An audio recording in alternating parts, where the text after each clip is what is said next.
me right there, Dave. Welcome to the East County Prep Football Preview Series. Today joining us, the Santana Sultans, Dave. And last I remember, when we had a prep football season, the Santana Sultans were the last team that we saw on a high school football field. They played for that section championship in December of 2019. And here we are today, and everyone on this screen is unbelievably 10 times more excited than I am at this point, Dave. Let's meet the whole crew. We're going to spend an hour with these guys. Joining us from the Sultans, Michael Richter, Drew Temple, Andrew GOLEMBIEWSKI, Jared Forster, and of course, coaching staff, head coach head coach Tim Estes, future head coach Taylor Estes, director of football operations, right, Coach Estes? Yes. We'll get the lowdown on the Sultans from the coaching staff as well. Dave, thanks for getting all these Sultans together. We're moving down to just single digits to the number of days that we get out back on the football field. You thought I was talking about the case rate.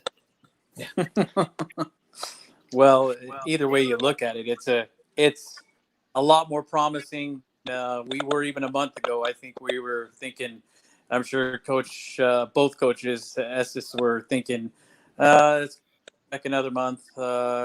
We just got to hope for the best. And when we finally got the news, I don't know about you both, but I was ecstatic. I was actually in disbelief.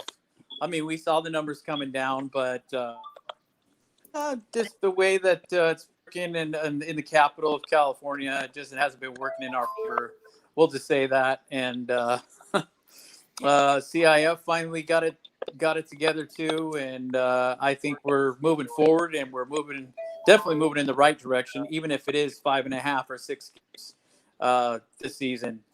Coach, a month ago you asked me for having a football season. I would have said no way. The numbers were not going to be there. We had to get down to the orange tier. That's not a chance. And to be honest, Taylor and I, we started doing track stuff. And, we told the kids, go play other sports because we didn't think we were going. 2 weeks or 2.5 weeks ago, probably would have said almost the same thing. Same thing. We didn't think it was happening. And then okay, we're starting right now. So now Taylor and I have been scrambling around all day trying to get kids gear, actually handing out gear on the field as you're getting ready to practice. And it's been kind of a organizational disaster at the moment.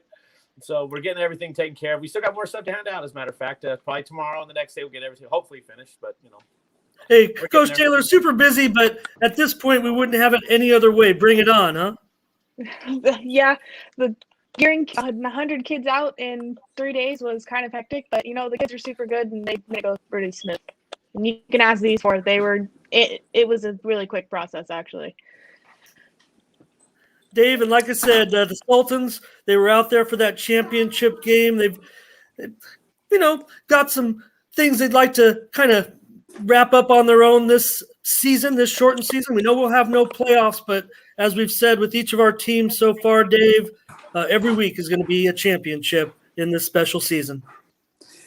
Absolutely, and I was going to mention to Jared, since we had one of his probably favorite guests, at least from another team, pretty close in the East County, is we heard that you were doing some workouts with Justice McComb from the Granite Hills Eagles quite often too, to stay sharp. Yeah. I played baseball with Justice, and when all this COVID stuff hit, I started texting him, and we got together and we started throwing together, and then we started lifting. So ever since March, me and Justice and a couple other kids from different schools of Christian Granite, we've just been putting in the work and grinding. And that's a great thing about the East County. I mean, I've mentioned it before, such a tightly knit community, and we play against each other enough to where I have our Mayor's Cup, and we have our deal with West Hills, but we also have friends over there. We have friends at El Cap, and we even have friends at Granite. It's all business when we're on the field, but at the end of the day, we're all friends, and we're all pushing for the East County to be successful. which I guess I'll lead into that, Jared. Tough one at the end of the season. We'll just call it a year and a half ago, or 2019. You guys have a phenomenal season. A little bit of a bump in the road with the Monte Vista Monarchs, but they were pretty hot at the time too. So it's really hard to gauge that because they were red hot, just like you guys were. And then to get to the playoff game, everybody in the East County was pulling for the Sultans, including teams that had played you guys, and that one had to be a tough one to swallow. Yeah, it was very unfortunate, and I think a lot of us, some of the players that are still here, like Michael and Andrew and Drew, we definitely learned from that game, and we used that game as fuel. And before COVID, we looked at that game film wise, and we put in the work, and we were going to make a change for the next year. Hey, we catch it. We allow that touchdown. We get that touchdown at the end of the first half. I guarantee you it's going to be a different second half. But hey, that's for the future. That's for something to look back on. Hey, Gumby, incredible. First of all, guys, Gumby just put us to shame with his backdrop right there. I mean, look at how impressive that is with the jerseys hanging up. Hey, Andrew, that season was special. There's no doubt about it. I mean, it'd be hard to replicate, even if we did play a full season. What did that season mean to you and the rest of your teammates? I just want to look back on that great season despite to the finish. I mean, it was definitely very cool to be a part of. I mean, we all thought that we were going to definitely win, but it didn't happen. But we also learned from it, especially the people who are coming back next year or this year now. And so hopefully we can take what we learned from last year and put it to use this year. Thank goodness we can do that. Yeah, we would have never thought that would. Back in 2019, we hadn't a clue what we were to face. It might have changed the way we played in that game. Even who knows? I mean, we could guess and make predictions all day long for that one. Taylor, part of the coaching staff, was last year. Last year was your first part joining the coaching staff, correct? Or last year, technically, no, 2009. I've actually been hiding in the background since the year after I graduated, which would have been the 15 season. But last year, I was my first year being more involved directly with stuff going on in the sense of I helped make sure everything was good for special teams and whatnot. Well, that's what I was kind of getting at, is you were more official, per se, because I know you handled a lot of the fundraising. You handled basically everything. When Coach had his hands full, you pretty much did the remainder, and you did a great job. And therefore, look at you now. You're already promoted, official now. How do you feel about that? I mean, with your new role and being more involved with the team. I'm excited about it. I mean, this is something I've always wanted to do. It's just working baby steps into it. As in the last couple seasons, I was also in school. Now that I'm finished with school, I have the availability to do it more. So I'm excited about it. I've been working with the JV and freshmen with their offensive players and receivers. And it's been a lot of fun, and looking forward to this little mini season we get to have. And you've pretty much lived it, like myself with my father, the late Bill Dickens. You pretty much lived it with your dad the whole time, so you got a grasp on it from day one. It's in the blood, I guess. It's the way it happens, and I mean, it's got to be a great feeling working with your dad too, on the same team, on the same field, come game day. Yeah, definitely is. Yeah, for sure. And Coach Tim, you can back me up on this, and I'm going to say this straight away, as a matter of fact. I mean, Taylor's been on the sidelines. I remember back in 2017, I think even. But when it comes to, females in coaching, if you will, and even officiating, we saw, the momentous occasion of the Super Bowl this year, and we've seen the female coaches in the National Football League. And it's great that there are women advancing in professional sports, but most of the opportunities for women in coaching are going to come at the high school, the college ranks. This is exciting. This is where they get involved. And the one thing about getting more females involved, I mean, we know there's a lot involved in coaching on with female sports, but when you don't have females in men's sports and officiating in men's sports, you've eliminated half the talent pool, Coach Estes. That's true. There's a lot of great women coaches out there for every sport, and so it's been a great opportunity for her and for all of us staff to have her around and doing stuff. And like I said, she's been with me doing stuff. Since I was in high school. Yeah, but I mean, she's been hanging out with the team in the summers and stuff. I think since she's about 7. I think the first time she came down on the field was halftime of a playoff game when we were at Mesa College years ago. And like I said, I think she was like 7. She goes, "Can I come down? I'll stand on this. I'll stand on the bench. I promise I won't move."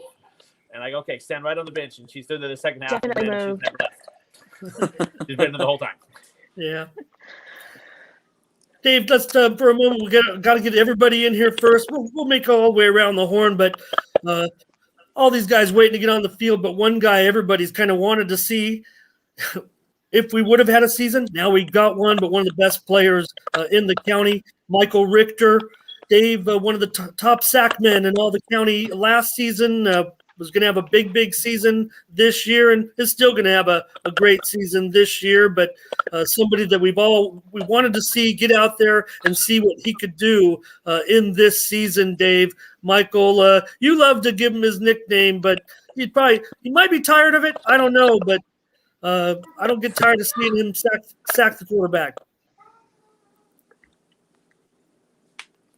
You with me, Dave? Go ahead. I totally agree.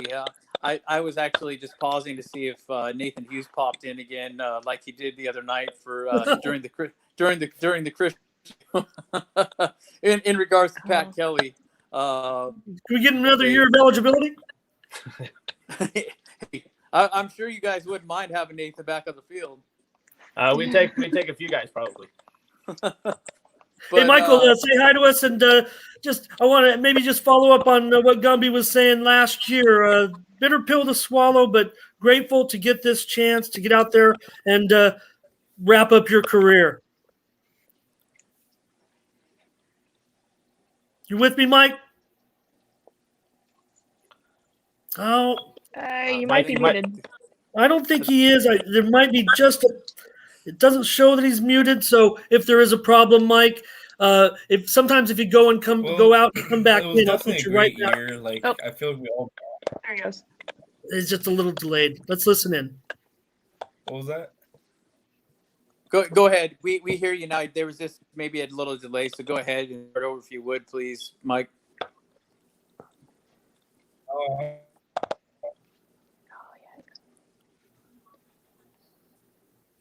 Yeah, I'm okay. I might ask Mike to come back in and out. All right, if you can leave.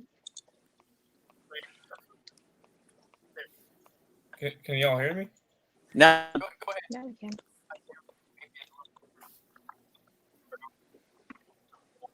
All right, so I was basically touching off of last year. I felt that we all really bonded as a team and all really meshed into one. And yeah, that last game was a bit of a bitter.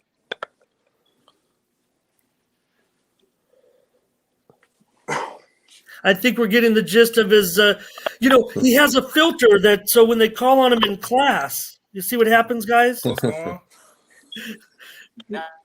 Like I said, Mike, go out and come back in. I'll bring him back in. Let's turn to one other player we haven't spoke to yet. Just call him a veteran of the program, that's for sure. He's waited his turn. He's had his turn. We've seen Drew out there. Drew Temple, quarterback of the Santana Sultans. The Temple name. We're expecting to see some good things out of you, Drew.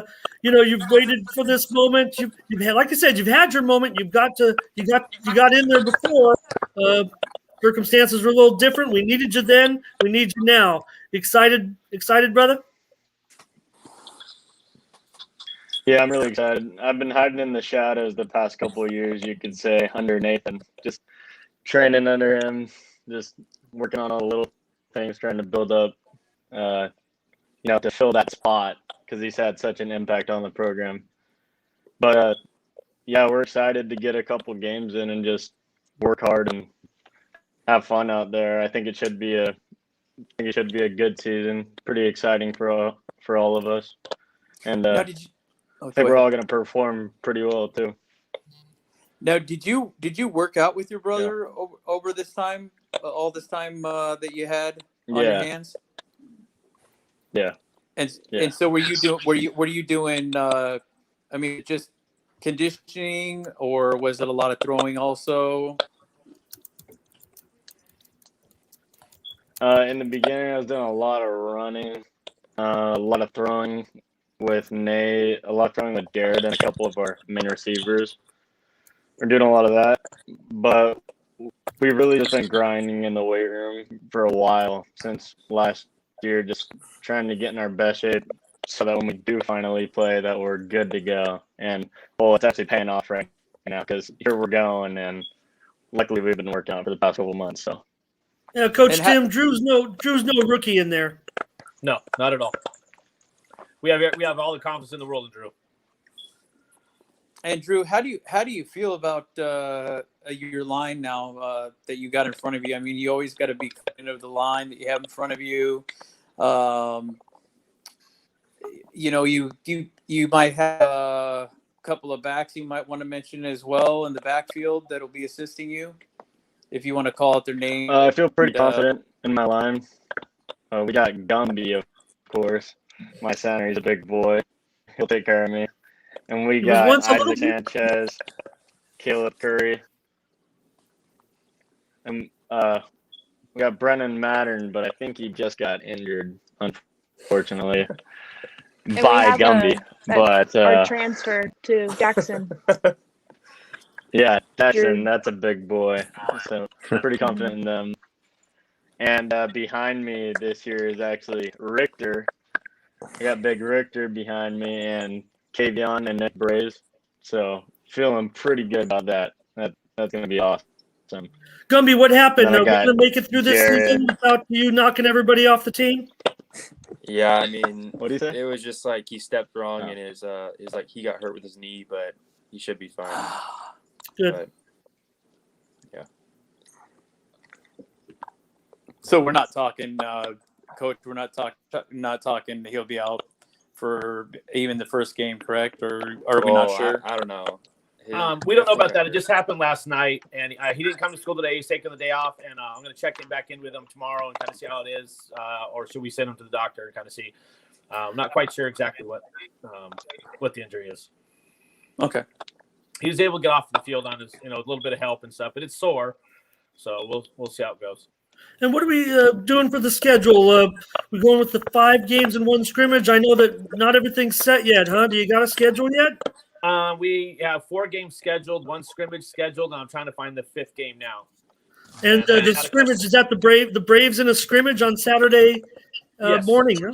Yeah, Saturday morning, the 13th. Yeah, we're scrimmaging in El Cajon. That sounds like looking for a game on the 19th. Yeah. And we don't get to play them this year in the season because of how the schedule fell with only a few games. So we figured out a way to scrimmage them. That's always. Jared I think that's always a game too. Between you and they really turned that program over there in the last couple of years. We've touched on that too a couple of times, Coach. A whole new culture and a whole new desire to win, and they started off fantastic last year. They were one of those. They were thinking, we might go undefeated. And don't get me wrong, the Braves they still had a great season. They should be proud of it. And I think even though it is a scrimmage, I think it should be actually a great matchup. Yeah, I think so too. And Nick and his staff, they've done a great job over there with them guys in El Cajon. And I coached at El Cajon a long time ago and stuff, and it's a different space. And so those guys have done a great job, and I understand the things that they have to go through over there. Hey, Jared, given the circumstances in our shortened season and given the circumstances surrounding this once-in-a-century pandemic, we've talked about it here when Dave and I have had nothing to do since there's no sports, that, this is a once-in-a-century event. Everyone agrees with that. Is getting back on the field for these 4 or 5 games, given what what we've all kind of suffered through, is there satisfaction in getting to play just these 4 games rather than not playing at all? I mean, I've talked with some of my teammates and even the people here, and we would appreciate any game, if it's 1 game, 5 games, or just anything. And we've been waiting very long, and again, we've just been dying for senior year and just to get out under the lights for Friday Night Lights. And Mike, how about that? Tell us a little about that defense and what we're going to be looking at, and secondary wise and lineman wise, and maybe highlight some of your partners in crime.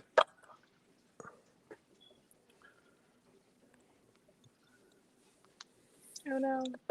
Yeah, we just got Mike on delay. I think he'll hear us. There's like a slight delay, I think. Yeah. Taylor, you want to coach? Pick it up for us, Taylor. The defense. Defense. He's the defensive guy. I am the Just offensive kinda cut out a person. little bit. Oh, I hear him. Maybe. Maybe not. I will say that Michael does have our school record for sacks in a season, and he needs 8 to beat the career record, which I think is doable in 4 or 5 games. Well, and that's I'll all say he wants. defensively, we're putting him in a position that I think he will be able to get those. You all hear me the like defense that we're going to do is going to have a lot of stuff 10 that seconds is delayed. going to help guys like Michael and guys there he is. to get to the quarterback. And I how feel bad about for that? Mike, we can't talk. Yeah, I sent him a message, said if he's on his laptop, maybe he can switch to the phone. Those work just as good. Or if he's on his phone, he has a laptop nearby. That might work as well if he has the link. I do want to get some comments. I mean, you guys are great and all. I mean, Gumby, Jared, they've all achieved such success. We're waiting for Drew, but, we got Mike Richter here, guys. We do need to hear from him as well. But as we're waiting for Mike to get his stuff taken care of, I would say what I know Jared had mentioned it, and I know Gumby's done it, and I know Drew and Mike and stuff, and it's a testament to these guys. And this off season, no one was allowed in weight rooms and stuff, and they took it upon themselves to go and get better. I heard through the grapevine and stuff that people working out and doing stuff, but these guys really went to the next level. I mean, I was afraid that if we start back up, we'd have a lot of guys that hadn't lifted anything. But once I heard these guys started to do this back in May and June and stuff, when they started doing a lot of their workouts on their own, I'm going, hey, this could be getting better because we lost so many guys off last year's team, and when we started working and doing stuff in July, I'm going, a lot of people think that we were just going to start having to rebuild and do stuff. And I was really happy with the progress and how these guys performed. We're having a new OC and a new DC, and they took to it. And I think we're going to be pretty good. No, Coach. Since you mentioned that, can you tell us a little bit about the background of your new offensive coordinator, defensive coordinator? Well, the offensive coordinator is Mark Tipton, who coached with us. He left us in 2000 after our 2011 season after Dave Gross retired, and then he went on to Steel Canyon and ran their offense for a number of years, and then he retired, and then I think he finally got bored, and we talked him into coaching after Coach Romero had left, and so we talked him into coming back and coaching back Santana. And he's a Santana alum and stuff, so it was good to have him back, and we coached with him for many years prior to a couple of in Santana, so it was good to have him back. And the new DC is me, so it's not new. I ran the defense up until we got Coach Kelly a few years, 5 years ago, I think. 2015, Coach Kelly came in. Yeah, so that's when Coach Kelly came along, and I handed the reins over to him. At first, I told him, just run our defense, and you do it. But then as we started talking and stuff, I go, Coach, I got all the faith in you. He took off with it, and he ran with it, and he did a fantastic job. So really happy for him. Well, the Patriots are already raving about their addition to their coaching staff. Sure, you're proud and happy for anyone who comes through the doors there at Santana.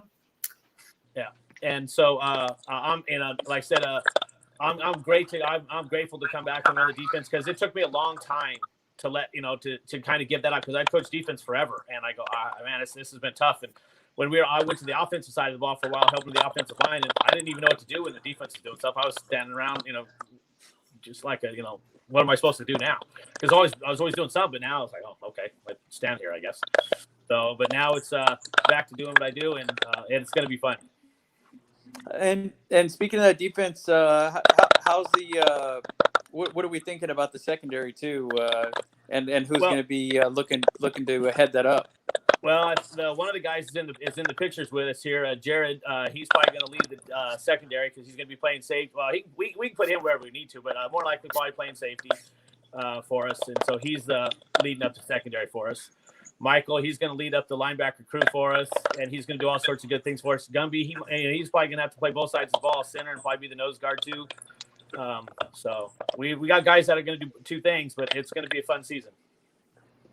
Well, I mean, you've gone two ways quite a bit. I mean, I think, I mean, we do it as a rule in high school, but I would say, and correct me if I'm wrong, but especially in the Valley, I think all the teams in the Valley League, for the most part, go both ways.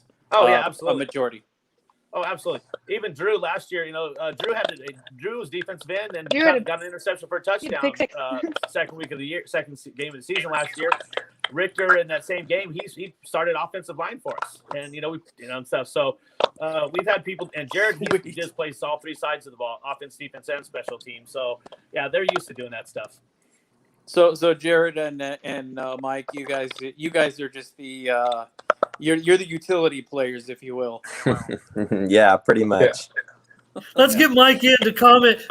Mike, just try to remember all the questions we've just asked you and say all the answers now. Thanks. All right. So actually, I might do a little better than you think I might. So you did ask about the. You sound and look great. All right, that's good.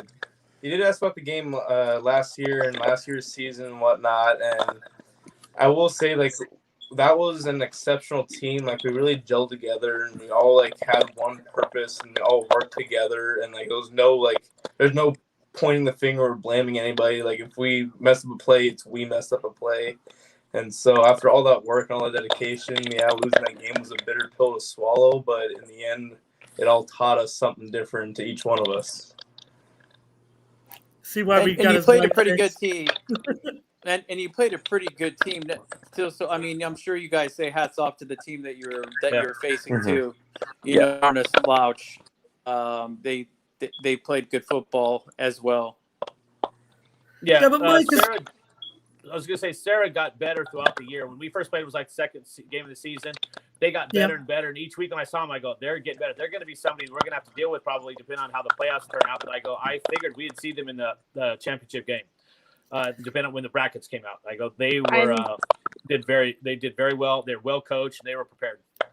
I think we were their last loss too. Yeah. I don't think they lost after us.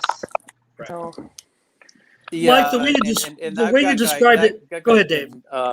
That guy's been. I've been watching his career since he's played quite a few of our Grossmont Conference teams. Zabrowski, I believe it was their quarterback. I think he got better each year that he played. Very versatile. Very he doesn't stay in the pocket if he sees something. So I think he was probably very hard to contain as a defense, especially. Yeah, very much so. He's very athletic. Yeah, Mike, I love the way you described the season. Almost saying, almost like catching lightning in a bottle. With that team, but when do you think you knew you guys had something special? Because I mean, you could say preseason, maybe you knew it. Obviously, everyone knew it right out of the gate. After just 2 or 3 games, it looked like something special was happening. How did you feel about the whole deal rolling into it, especially when you got on the streak that you guys did and turned everybody's head? So if I'm at 100%, you can never say preseason you're going to be some extraordinary team because it always changes once games start. I'd say it really changed our second game against Sarah when it was kind of like a dogfight in the whole first half, and then we just caught sail and we got in that groove, and we ended up beating them by a couple scores.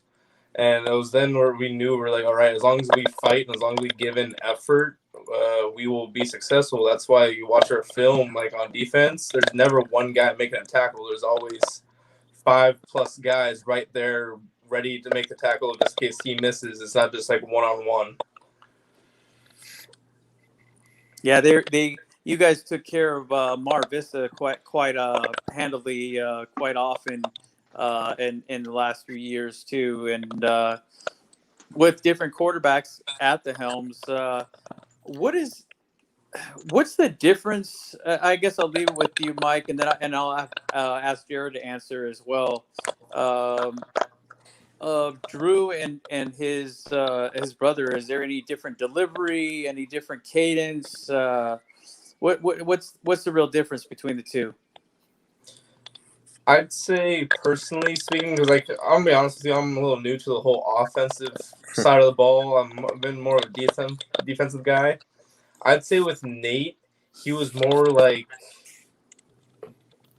looking for any possible, like he never let a play die or whatnot. I'm not saying Drew doesn't do that either, but he was always looking for the way out and always looking like the battle. And Drew's more like, I think he has a little more like, or I shouldn't say a little more, but has that like natural flow of like an idea of where the play should go, and will hit that pinpoint right when it's happening. So I feel like he has a really good understanding of letting the play develop and hitting that mark rather than always looking for the next possible opening. Perfect answer. And Jared, what do you think? Well, catching from them both, they definitely both of them throw a little different. Nate's more like a straight direct, and he throws a faster ball, and Drew's more like he kind of sits back in the pocket, and he throws a nice, not too fast, not too slow, like ball right to you. But they definitely have similarities, and I mean, I played with Drew 4 years. He was my freshman quarterback. And then when Nate broke his collarbone sophomore year, I also played with Drew. So I definitely see some similarities from him and Nate. And like Richter was saying, they're both just like, they're firecrackers. They start plays, and they never quit, both of them. And do you see that, Jared? Do you see that same leadership quality in Drew already taking over for his brother? I think I saw that sophomore year when Drew had to step in as a sophomore and start at quarterback.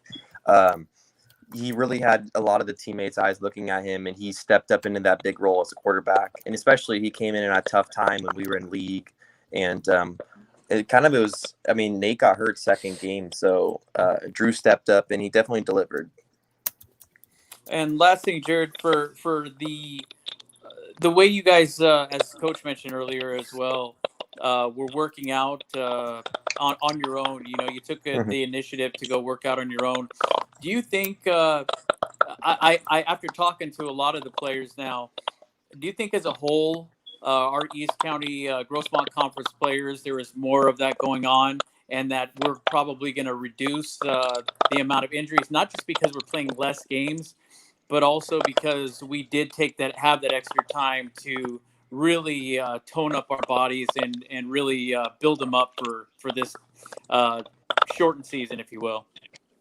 For sure. Like, especially with East County, I saw a lot of kids take action with COVID and start working out. Like, I was working out with Justice and all the Granite kids and Christian kids. And then I also was throwing with Drew and Nate. Me and Gumby and a lot of other teammates would go to Drew's house and work out at night. So I think East County is going to be well supported and be ready to go once the season starts. Oh, I think this year, even though it's shortened, Ramon and I had talked about it. I think that even though it is shortened, I think this, because people have been, and I mean, we had the NFL season obviously, but I think people have been just grabbing at their hair, and they've just been having that desire for Friday Night Lights, and it's been so long, and it's finally come. So I think that even though it's going to be paid, I believe it's 4 tickets per player, if I understand that correctly, so far anyway. But I still think that we're going to get more energy from this season, and this is just my opinion, than we have in probably the last 15 years, just because of the shortened season, the circumstances of the pandemic, that's what athletics brings. Is it brings that much?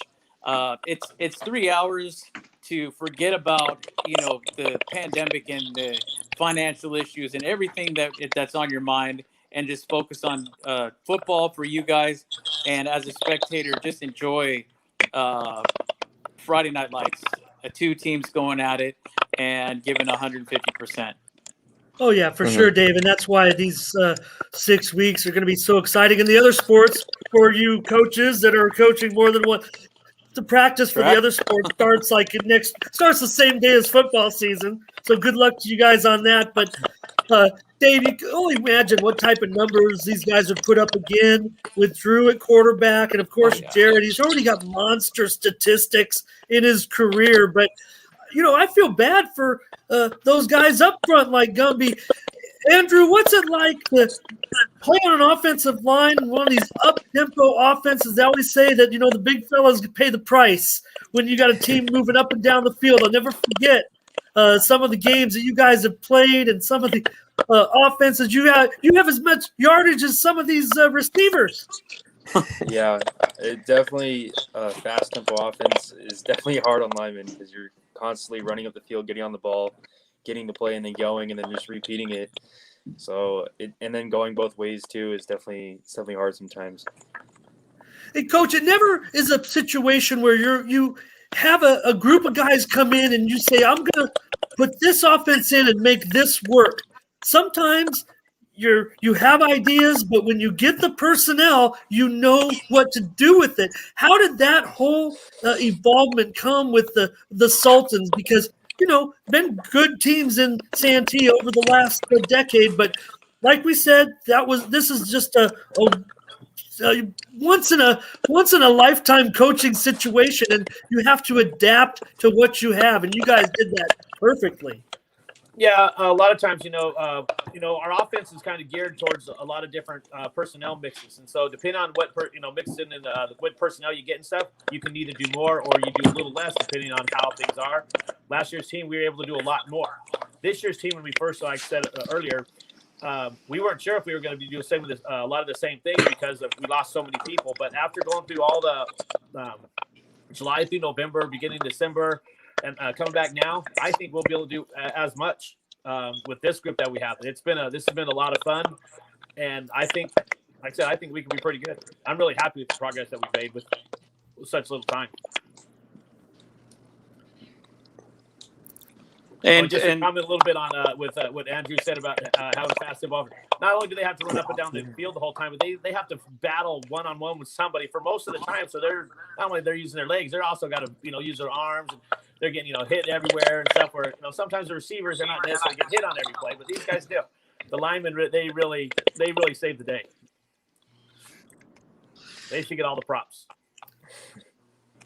And Coach, it's the other thing is I get the feeling from every team we've talked to so far that's not even a concern at all, and that's the thought of not having a league championship and then having a playoff and going further. I think it's just about going out there and playing the games, win or lose.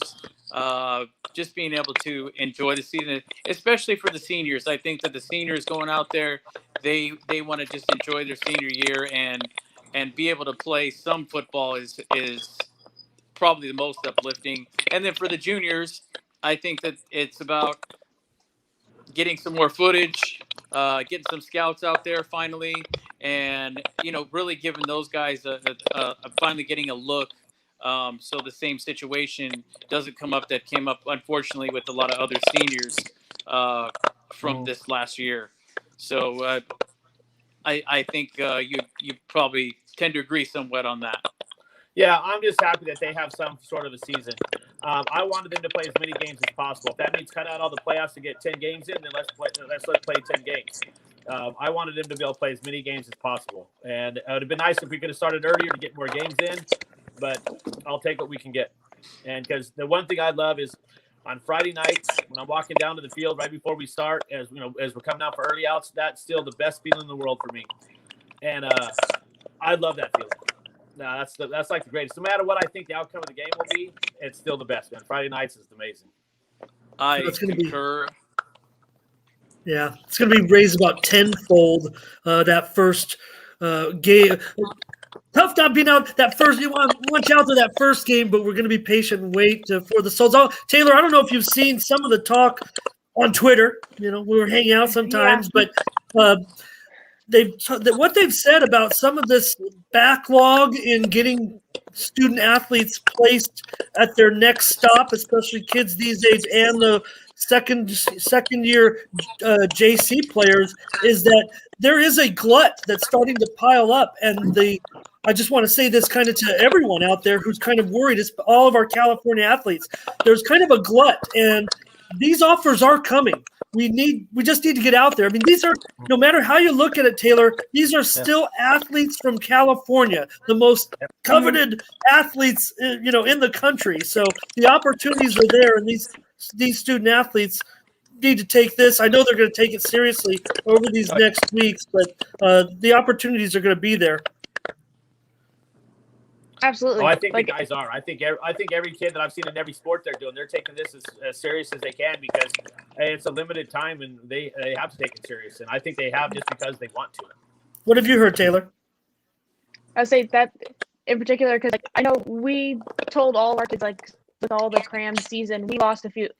I wouldn't say lost, but a couple of our kids chose to play baseball. But that's a sport they know that they potentially could go to the next level. And we said, play the sport you're going to get the most out of. Jared's going to Redlands to play football. Jared's here with football. And any amount of games, I think, was better than nothing. And like you said, cutting out playoffs are yeah, it was a playoff. But anything was better than nothing, because I remember in December when they pushed back the December 13th start date, I could just see how devastated every single one were that the season got pushed again. That it wasn't fair. Yeah, and like I mentioned before, I think that's where the high school student athletes are so much more. You guys are definitely lucky that we have the amount of games that we have. Like I said, with the whole JC just being completely shut down, and them just canceling the season all across the board, which is terrible for them. I mean, they're eventually going to get their offers too, but I think it's a little tougher then, and I know that talking to some of the players, they are devastated that some of them that didn't get the offers that they probably would have gotten if they would have had a little more film. It's just it just went with. I mean, you can't stop the pandemic. You can't control it. But we're now where we need to be. The numbers have gone down. We got the vaccines out there, and that is going to lead me into another question for Coach Estes. Is there so many protocols that it's going to delay these games? In time-wise, in preparation before the game starts and the testing and such? Well, I've heard different things now that maybe come up. First, we were going to have to get tested within 24, get a negative test result within 24 hours of us playing. And then I've heard now that it's changed because it would be not really feasible to do so. Because I heard water polo, they play 2 to 3 games a week, and they'd have to do it too. And they go, how are they going to get tested so much and get all that stuff? And the cost and being able to do it and getting, who's giving the test and where are they going to send it out to get tested and get the results back. And it wasn't, I don't think it's going to be very feasible. And of course, I hate to say it, but dealing anything with the state, it never happens on time. And, we play in a couple of weeks. So I just don't think that's going to happen. So I think once that gets cleared up for sure and we don't have to test and it doesn't look like we're going to, then I guess some of the other protocols really will, kids will be wearing masks on when they're not playing. Looks like they can play without them. And then the folks in the stands, which is unfortunate where it's only a select few, but at least some fans are better than no fans. No, absolutely, and that from what I've heard, is that pretty much the standard for tickets per play? Is that correct? That's what we talked about for our district. Told. I don't know what the other districts are saying. That's just stuff that we kind of came up with. And that's going to be district by district. But Sounds like our district's going to be 4 tickets per kid or per household. So. Yeah, but I'll tell you what, you guys. That's what we heard. Yeah, from the Brandon thing, and the way things are going. I mean, these case rates are dropping so fast. We're just thankful. We're incredibly thankful. It's a miracle, and what's true today is not necessarily true next week. It's not necessarily even true tomorrow because things are happening so rapidly. You guys, maybe you already can figure it out, but man, it's not going to be in 2 or 3 weeks. Is going to be a lot different than it is now. It's never going to go away, but it's just the seasonality of it. We're ready, and we got to get going. We got to get moving and catch up. Yeah, and I think the way the numbers are going, everything, I'm thinking within probably, and I'd say the daily changes is the way it's been happening. I'm thinking within a couple weeks, there may not even be masks involved anymore. Texas and Mississippi or something, they went 100% free, no masks, no, everything's open. Normal life. So maybe more and more will start to do that as well. For sure. Hey, Drew, not going to leave you out, brother. I just want to know about your career playing behind your brother a little bit, but you've had your turn at quarterback. We talked about it, and of course, they mentioned you out there on defense, but just getting the opportunity to get back out there. I wouldn't say that, riding on your brother's coattails into the quarterback job is what happened here. You guys have been throwing the ball around quite a bit. Were you guys always both quarterbacks? My brother was always a quarterback since he was little in Pop Warner. I actually used to play defensive end and tight end for a long time. Nate actually used to throw me passes back in the day. That's how we used to roll. But going into my freshman year, because I've always been able to throw a pretty nice ball, I was like, might as well go for it. And I was able to get the spot, so I kind of just put everything in the quarterback, get as good as I can, and went from there. So yeah. So Drew and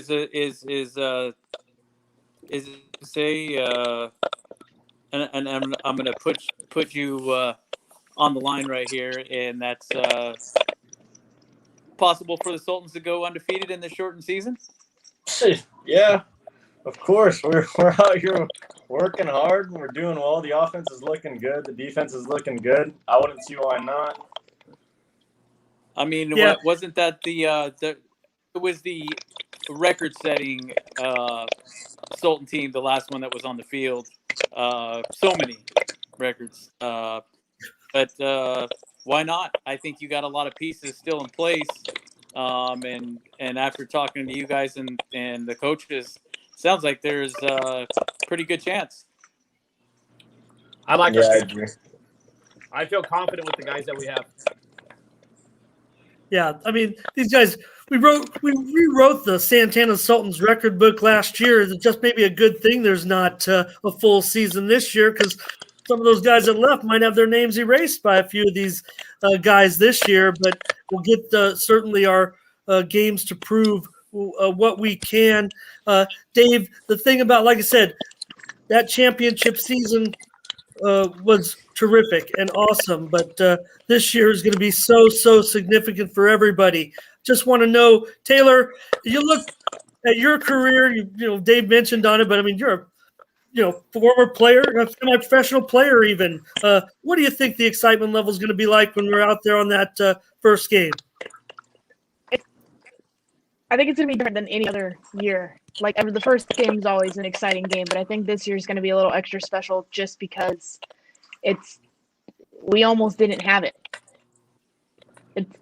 We've been sitting there with that little thing dangling in front of us, like, here's your season, just it's going to keep getting postponed, and then now we finally get it. I think that first game is going to be a really big deal, and we're already talking about it, that we know, like, oh, there's only 4 ticket kids, but I think that whole fence on top of our street is just going to be lined with people trying to peek in because there's no tickets allowed. They'll be on, yeah. They'll be there on that fence, huh? Hey, Gumby, what's it been like getting back into class? Have you gotten back a couple of days now? What's it like getting back into class? I mean, it's definitely weird with it being only a couple people, but we started going 2 days a week, and my first day was on Tuesday with 2 days a week, so there's more people, so that felt better. And like the parking lot's a lot fuller with the two classes a day, and then so it's definitely different, but I don't know, it's coming back to normal. So Michael, how about it? How about getting back to campus? Is that great? Well, I would say it's good and all, but I'm gonna have to differ on what Gumby said about the parking lot, because already with the half schedule, the parking lot was already a mess. And I was like, this is the one thing I definitely don't miss about COVID. Well, we're gonna slowly expand the Sultans parking lot year after year. Where can we put the next spaces? Good Jared, Lord. Jared, how about going back to campus? Tell me, it's cool, huh? Yeah, it's very nice. I mean, it's teachers again, and just like people that you haven't seen in a long time, and just to get to talk to people, be social. I mean, Jared, some people don't like that word, but I think that we all desire structure, and I think that we get that structure more for, especially if we're in a classroom and we're amongst our peers, and we actually have somebody interacting with us that's in person, as opposed to staring at a computer screen. It's one thing to do it for an hour, but to do it for hours on end, I don't see how any of them. I mean, my sophomore that goes to West Hill, he really has a tough time. He's like, you have no idea how bad this is. And so I get it. Right. I mean, I could barely keep my attention span through one of these shows. So, all in all, gentlemen, ladies, I would just like to say we thank you for taking your time. I know it's a little late on a Wednesday evening, but and with the rain and everything, but I just wanted to wish on behalf of Ramon and myself a great season. Even though it is short, and enjoy every moment, especially the seniors this year. Enjoy every moment that you are on that field, just because of everything that has been taken away from us. That we're finally where we need to be. And on behalf of Ramon Scott and the Santana Sultans here, and I'm Dave Dickens, and have a pleasant evening. Thanks for joining us. Hey, thank you for having us. We greatly appreciate everything you guys do. Thank you. Thanks, you guys. Coaches,